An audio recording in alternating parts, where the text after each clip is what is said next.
Kebakaran kembali terjadi di Kota Manado. Sebuah rumah, toko atau ruko yang menjual alat bangunan hangus dilalap api. Bahan bangunan yang mudah terbakar seperti tinar membuat petugas damkar Kota Manado bekerja ekstra untuk dapat memadamkan api.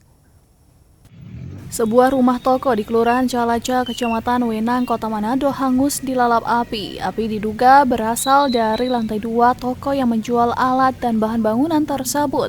PLT Kadis Damkar Kota Manado Charles Rotinsulu mengatakan kejadian tersebut sudah berlangsung sejak jam 5 pagi dan hingga siang hari.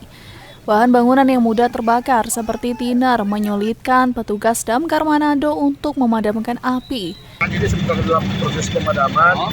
Toko Intimuni terletak di Kelurahan Calaca, Kecamatan Wenang. Hanya satu toko dan satu bangunan toko itu berangkat dengan gudang.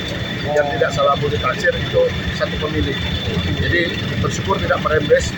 Nah, sekarang dalam proses pemadaman, ya kita lagi berusaha dengan 10 unit pemadam Kota Manado dan satu dari kepolisian dari Brimob. Membantu kami untuk proses pemadaman yang ada dari pagi jam 6.20 sampai saat ini. 10 mobil damkar dan bantuan mobil Brimob Polda Sulawesi Utara dikerahkan untuk ikut memadamkan api. Belum diketahui pasti penyebab kebakaran tersebut. Eka Putra, Kawanua TV.